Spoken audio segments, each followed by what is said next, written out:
Welcome to the Movie Zone. Today we are recapping the 2014 neo-noir action thriller movie, John Wick.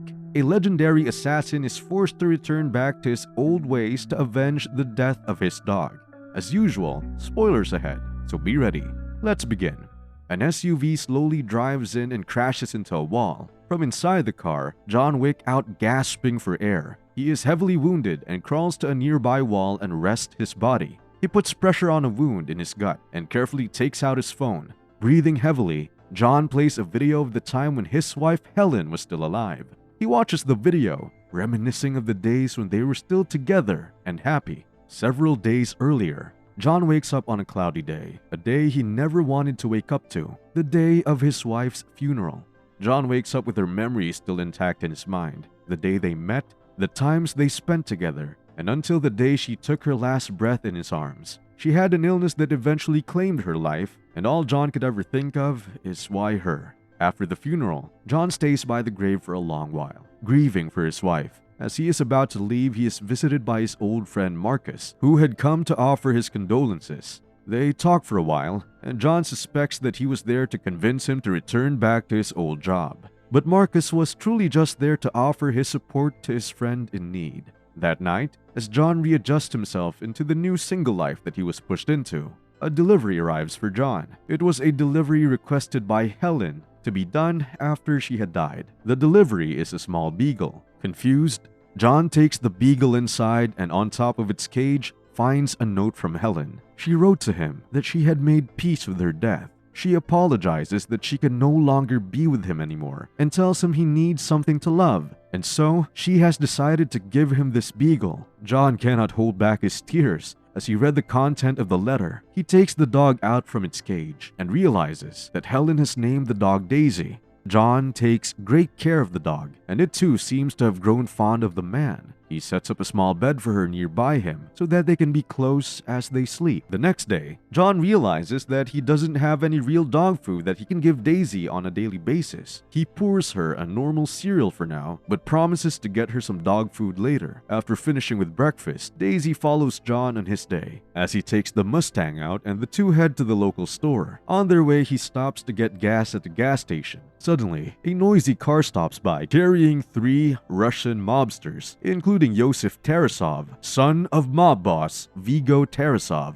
While his accomplices head inside the shop, Yosef tries to strike up a conversation with John. He comes up to John's car and compliments it. Yosef then asks how much John would take for it. John gives one look and tells him that it's not for sale. He then proceeds to get in the car, but Yosef comes by the window, caressing Daisy. Yosef proceeds to berate John in Russian, believing John won't understand. However, he doesn't know who John Wick is. John returns back the insults in perfect Russian. John then drives away. That night, as John is getting into bed, Daisy starts barking as she needs to use the bathroom. John wakes up and leads her downstairs, but there are 2 masked men already present there. As John stares down the 2 before him, a 3rd man appears behind him and whacks John in the head with a bat. The 3 men start beating John while Daisy whines. The men start demanding the car keys in Russian, breaking apart the apartment. A scared Daisy hides under the table and whines until one of the men goes over to the dog and breaks her neck. The man then heads to John and pulls off his mask to reveal himself as Yosef. He then knocks John out.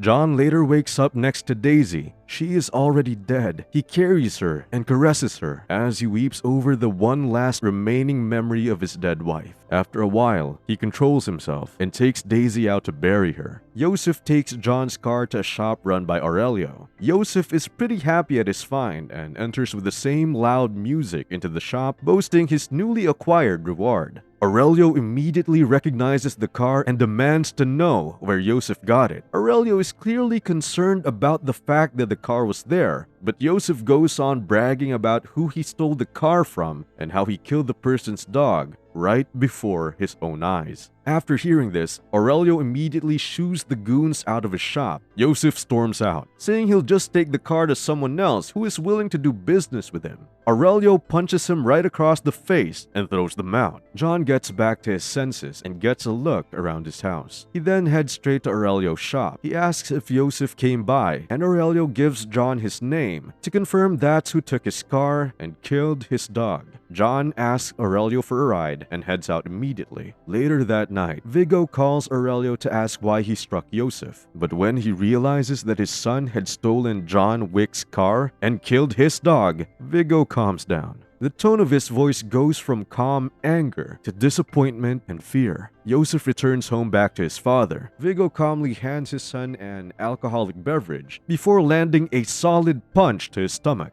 Joseph doesn't know what he has done and demands to know why his father had hit him, but Vigo proceeds to slam another fist into his belly. Vigo finally tells him about his crime. It wasn't so bad that he had stolen a car, but it was very, very bad that he had done so from John Wick. Vigo tells Joseph that John Wick was associated with him once and had worked for him for several years. During his years as a mafia, John apparently had gained a nickname and an infamous reputation as the Boogeyman, or rather, as Vigo explains, the guy they called to kill the Boogeyman. John had worked for Vigo for several years, killing hundreds of men with no trace whatsoever up until he met Helen and decided to leave. As Vigo explains John's infamous achievements, a look of terror runs across Joseph's face. If John had set out to kill him, there was no hope left. Regardless, Vigo decides to call John up to try and resolve the matter. Elsewhere, John reaches back to his home and heads down to his basement. He takes a sledgehammer and proceeds to break open his basement floor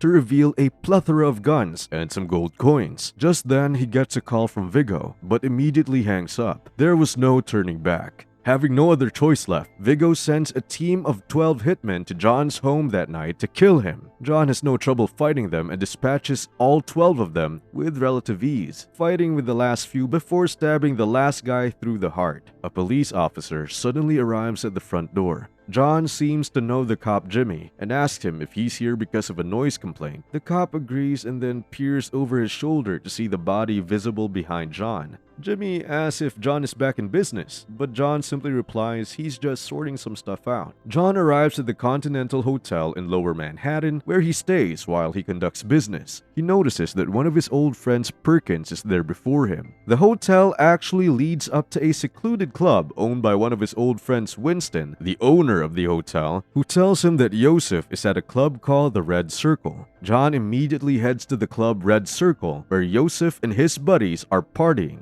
After gathering enough weapons to slaughter an entire army, he enters the premises and finds his old pal Francis standing guard. He points a gun at his head and politely asks him to leave. Francis is happy that he isn't dead and complies with Wick's request. John then enters the premises and first kills 2 of Joseph's goons and advances through the club's lower level, killing several of the men standing guard for Joseph. On the lower floors, Joseph is enjoying a night of champagne and women in a fancy Russian bathhouse. As soon as they spot John, a shootout soon begins. John kills every hitman in his path, but he loses Joseph as he flees in a getaway car. In the fight, one of the men manages to stab him, but he is able to kill all of them despite the wounds. John returns back to the Continental Hotel. There is a special rule in the hotel that disallows mobs from causing a ruckus and fighting. If there's any killing done in the hotel by a faction, they will have to pay a heavy price as agreed upon by all the mafia bosses. However, the situation is dire, and Vigo declares that if anyone is willing to take the risk and kill John inside the Continental, he or she will be given double the amount promised, $4 million.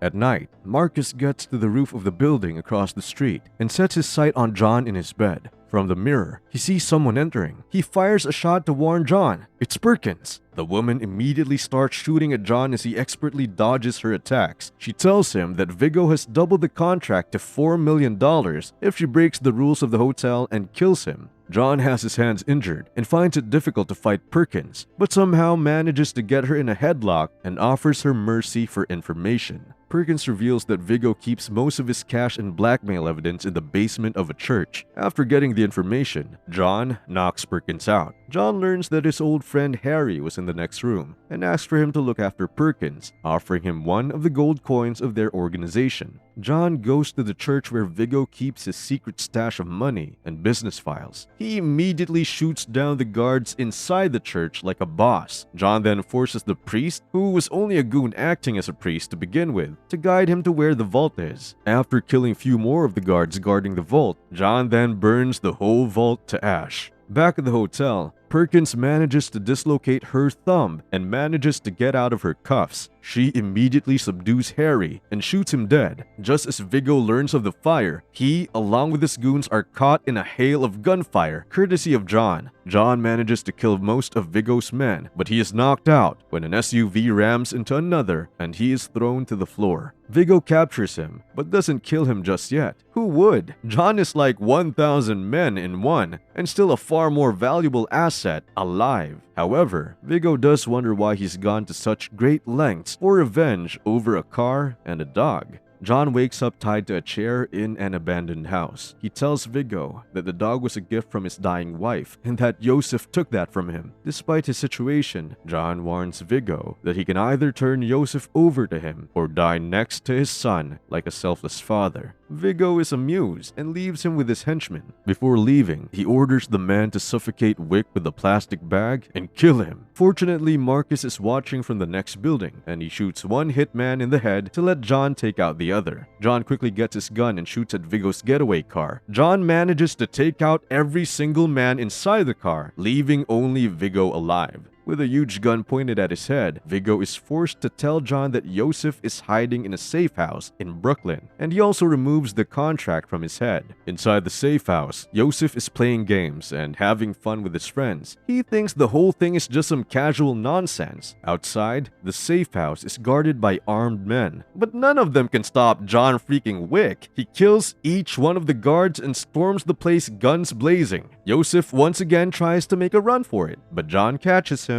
and finishes him off. After finishing his job, John meets up with Marcus and thanks him for the help. He tells Marcus that he has no purpose left now, but Marcus is hopeful. His friend will still find his peace. Perkins sees the two converse from afar. In retaliation for Joseph's death and realizing the help that Marcus had given John along the way, disobeying the contract he had accepted, Viggo has his goons find Marcus at his home and capture him. There, they beat him until Viggo and Perkins shoot him to death. Viggo calls John and proudly announces what he had just done, just before leaving for a helicopter to get out of the city. While waiting for John to come to Marcus's home, Perkins is called to a meeting with Winston, the owner of the Continental Hotel. She meets Winston and 4 men at the Bethesda Arcade in Central Park. Winston tells her she's broken the rules of the Continental and her membership has been terminated. The 4 men execute her. John finds Marcus's body and sets off to take down Viggo. He finds the villains heading to the chopper and tries ramming into them with his car. Viggo makes Avi go out and kill John, only for John to ram into him with his car. Viggo then fights hand-to-hand in the rain with John. He tries to stab John, but to his surprise, John doesn't resist and pushes the blade into himself and breaks Viggo's arm with the knife still within himself. He then grabs the knife again from inside him and stabs Viggo in the neck, killing him. We go back to the first scene where John is still bleeding. After watching the video with Helen, he is inspired to keep going. He heads to a dog shelter and tends to his stab wound. He then takes a pit bull puppy with him and they go home together. What do you think about this gripping movie? Tell us in the comments below.